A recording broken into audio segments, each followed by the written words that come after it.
Welcome back everyone to the Sim Racing Show, your weekly dose for all of the news in the world of sim racing. Let's get straight to it. We've got huge updates across the board in sim racing, including some Forza Motorsport dropping update 17, newly daily drivers and multiplayer events. BeamNG Drive is teasing something very big for rally fans. Could a fully fleshed out rally mode finally be on the way? If so, I think this is huge. If you've been watching the Sim Racing Show, you know I've been talking about this in BeamNG for ages. F1 Esports is kicking off, and actually it looks to be a much better event or series than we've seen last year. Wreckfest 2 got an official early access release date and it's coming very, very, very soon. We're also going to dive into Turtle Beach's unexpected entry into sim racing hardware, a major update for Le Mans Ultimate, but frustrating kartcraft news.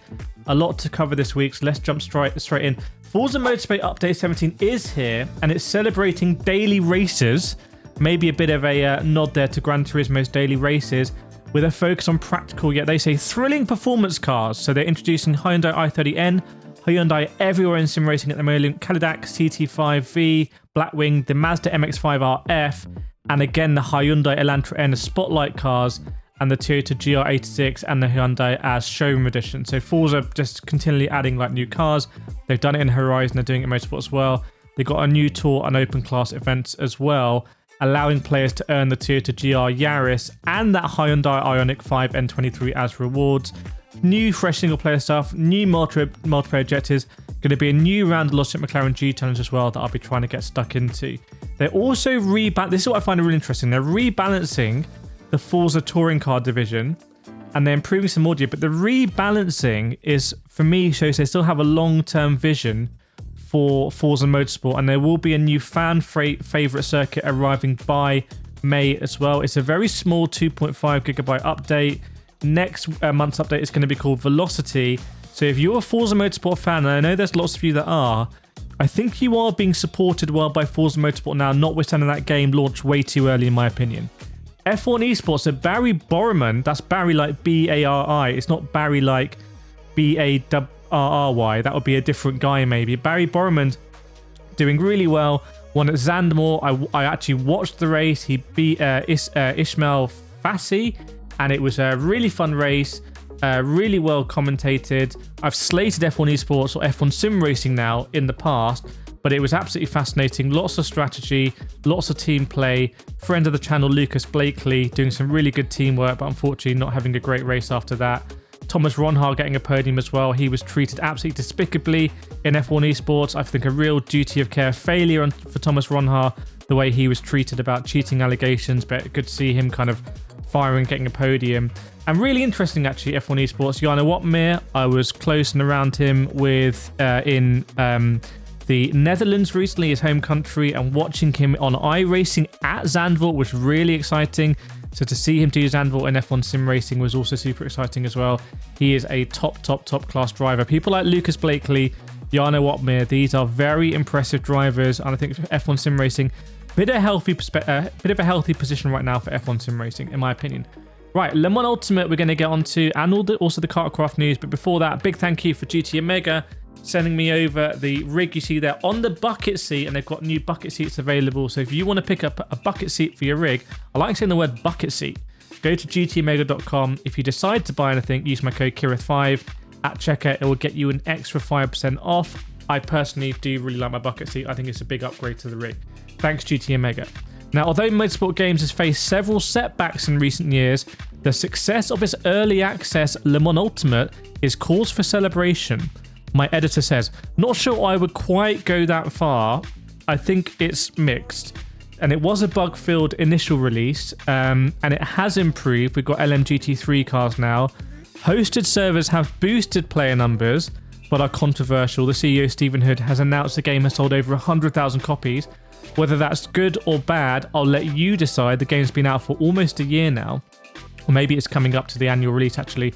That's a game that I bought with my own money at early access, and I'm pretty satisfied with what I've got out of it. BeamNG, this is huge, dropped a cryptic teaser hinting at a possible rally mode in next update. So this could be something that they built on the hidden rally mode in update 0.34 with a pace note system, but that had limited functionality. Now, they've in their social post talked about rally timing equipment And this could mean that we're going to get proper stages, proper audio pace notes, and given EAWRC. By the way, I saw your comments to my last video. A lot of people really enjoying EAWRC, so I want to recognize that. I think there's so much passion for rallying. Rallying is so much fun.